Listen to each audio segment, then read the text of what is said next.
High Marshal Vrock stared at the main view screen, his reptilian jaw unhinged in sheer disbelief. The pride of the Draconis fleet, the Star Eater, wasn't burning. It wasn't drifting in pieces. It was glowing neon pink. They didn't destroy the dreadnought, they painted racing stripes on it. Vrock whispered, the vibration of his fury rattling the metals on his chest. On the bridge of the Terran corvette Unlikely Odds, Captain Jinx watched the chaos unfold with a grin that was equal parts sharp and satisfied. Beside her, Lieutenant Kale was close enough that she could feel the heat radiating from his shoulder. He was tense, his eyes scanning the tactical display, but his body was angled toward her, a silent shield against the universe. The electricity of proximity crackled between them, sharper than the static of the comms. "Status on the glue cannons?" Jinx asked, her voice low. Kale turned, and for a split second, the war outside vanished. His gaze locked onto hers, burning with the terrified relief of seeing her safe after their boarding party had just narrowly escaped Rock's flagship. Payload delivered. Authorized anarchy with a full dental plan, just like you ordered. The ship rocked violently as Rock's point defense lasers fired blindly into the void, missing the Terran ship but illuminating the racing stripes and a strobe light display of humiliation. 72 hours earlier, the situation had been far more clinical. The Draconis hegemony did not understand the concept of a fair fight. As an apex predator species recognized by the Galactic Council, they operated on the doctrine of overwhelming force. They expected the Terran Union to meet them in open void, line against line, steel against steel.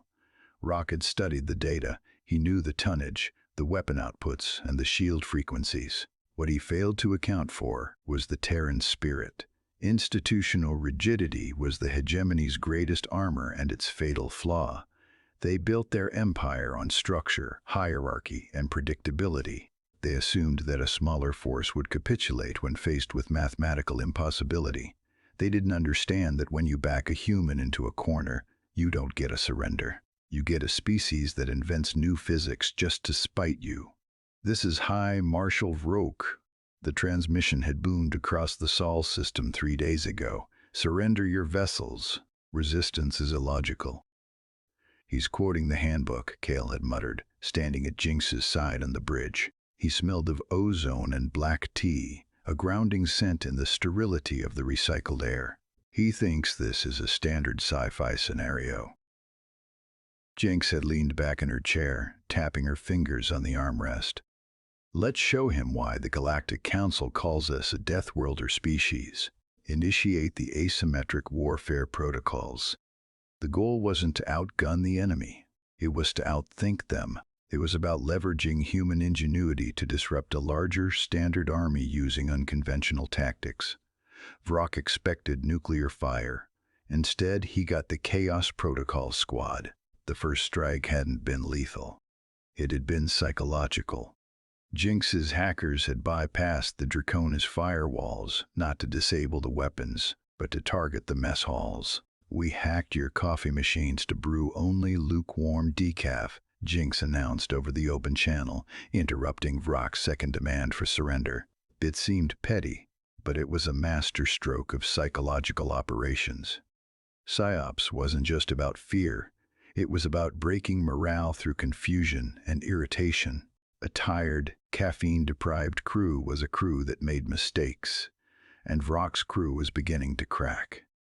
The rigid discipline of the Draconis was crumbling under the weight of absurdity. Sun Tzu said the supreme art of war is to subdue the enemy without fighting, Jinx murmured to Kale as they watched the enemy formation drift slightly out of alignment. Sun Tzu never had access to a malware virus that plays the hamster dance song on loop, Kale replied, his hand brushing hers over the console. The touch was brief, but it sent a jolt through her that had nothing to do with the ship's drive core. "But I think you would have approved." The bridge of the Unlikely Odds shuddered, not from an impact but from the sudden, violent reverse thrust of the Draconis dreadnought.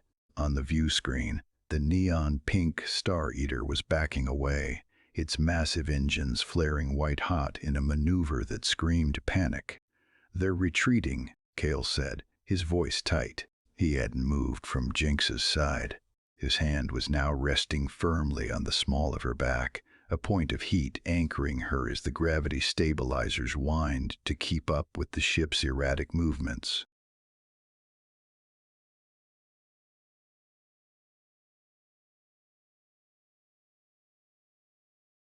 The paint was the final straw. Their logic processors can't handle the absurdity. It's not just the paint, Jinx replied, her pulse hammering against her ribs, part adrenaline, part the sheer magnetic pull of Kale standing this close. She forced her eyes to stay on the tactical map. Brock is an apex predator. He understands strength. He understands death. But this is chaos. And to a rigid mind, chaos is more terrifying than a black hole. Warning, the ship's AI chimed, the voice cool and detached. Incoming transmission from the Draconis flagship. Audio only. Jinx nodded. Put him on speakers. The sound that filled the bridge wasn't a roar of defiance. It was the sound of a very tired, very confused alien warlord. You weaponized color. Vrock's voice rumbled, trembling with suppressed rage and confusion. My gunnery crews are weeping. The targeting computers refuse to lock onto a vessel named Unlikely Odds. It violates the naming conventions of the Galactic Council. This warfare is dishonorable. It's asymmetric warfare, High Marshal, Jinx said, leaning into the microphone, her shoulder brushing against Kale's chest. She felt his breath hitch slightly, a secret signal amidst the noise of victory. We don't play by the heavy cruiser rule book. We play by the Terran spirit. I am contacting Imperator Xylos, Vrock growled. I cannot fight a species that treats war like a carnival. We are leaving. Keep your accursed solar system. The channel cut. Silence washed over the bridge. The heavy, ringing silence that follows a hurricane. Then the cheers erupted. The crew of the Unlikely Odds threw headsets into the air. But in the center of the storm, Jinx and Kale stood still, an island of calm. Kale turned her away from the console, his hands finding her shoulders. The grip was firm, possessive, desperate. The adrenaline that had fueled them for 3 days began to crash, replaced by the stark reality of how close they had come to obliteration. You're insane, Kale breathed, his eyes searching hers, scanning for injuries that weren't there. Painting a dreadnought? We could have been vaporized. Calculated insanity, Jinx corrected softly. She could feel the rapid beat of his heart through his uniform. I knew you had the shields calibrated. I trust you. I was terrified, he admitted, the vulnerability stark against his usual stoic demeanor. Not of the lasers, of failing you. The distance between them evaporated. It wasn't a cinematic embrace, it was a collision of relief. His forehead rested against hers, the contact grounding them both. The scent of ozone and tea was overwhelming now, a sensory anchor in the aftermath of the madness. We won, she whispered, her hands rising to grip the collar of his jacket. We survived, he corrected, his thumb grazing her cheekbone. And we scared the galaxy's toughest space orcs into submission, with hackers and hue saturation. The resulting treaty, later known as the Accord of Soul, was unique in galactic history. The Draconis hegemon didn't sign it out of respect for military might. They signed it out of sheer avoidance. The Galactic Council classified humanity as a Class 5 chaos variable. The educational archives would later cite this victory as the ultimate example of HFY humanity, proving that when you lack the firepower, you use the one thing the universe can't predict, audacity. As the Unlikely Odds turned back toward Earth, leaving the retreating, brightly colored dreadnought in its wake, Kale finally smiled. It was a rare, blinding thing that lit up the bridge. So, he said, his voice dropping to a rumble only she could hear. About that celebration drink, decaf. Jinx laughed, the sound bright and clear. Absolutely not.